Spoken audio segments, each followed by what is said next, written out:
તો ભરૂચમાં ભાજપના નેતા જ દારૂની કરાવે છે રેલમછેલ। ઝઘડિયા 3 રસ્તા પાસેથી ઝડપાઈ દારૂ ભરેલી ટ્રક।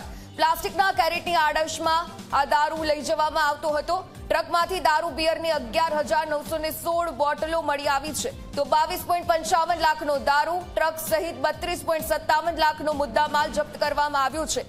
દમણથી રાજપીપળા લઈ જવાતો હતો આ દારૂ। ભાજપના નેતા દિનેશ વસાવા દારૂની હેરફેર કરાવતા હતા। તો દિનેશ વસાવાના પુત્રી છે ભાજપના નર્મદા જિલ્લા ડેલિગેટ। તો ભરૂચમાં દારૂની હેરાફેરીમાં ભાજપ નેતાનું જ નામ હવે સામે આવ્યું છે। ભાજપના નેતા દિનેશ વસાવાનું નામ સામે આવ્યું છે। સાંસદ મનસુખ વસાવાએ પોલીસને અભિનંદન આપ્યા। દિનેશ વસાવા મોટો બુટલેગર છે। તો હાલ દિનેશને વોન્ટેડ જાહેર કરવામાં આવ્યું છે। કેટલાક પોતાના ખોટા ધંધા બચાવવા રાજકારણમાં આવે છે। આવા લોકો સામે પ્રદેશ ભાજપ કડક કાર્યવાહી કરે।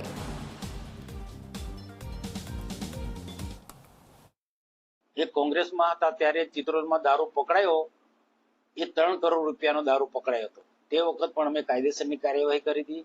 એ પછી એમાંથી આ ધંધો આ પ્રકારનો ચલાવવા માટે ભાજપમાં રહીને સરકાર ભાજપને એટલે આ ધંધો ચલાવવા માટે બુટલેગર તરીકેનો ધંધો એને અમારા ફોટા પણ સાથે દિનેશે મૂક્યા છે અને સાથે કોઈ વાંધો નથી। પાર્ટીના કાર્યક્રમમાં આવી જાય ને અમારા સાથે ફોટા પાડી લે। ઘનશ્યામભાઈ સાથે પણ આવા ફોટા પાડી લીધા છે। પણ મારો તો રેકોર્ડ છે। આ દિનેશનો સમય પણ વિરોધ કર્યો છે। દિનેશ જેવા બધા જ બુટલેગરોનો ખુલ્લેઆમ વિરોધ કર્યો છે।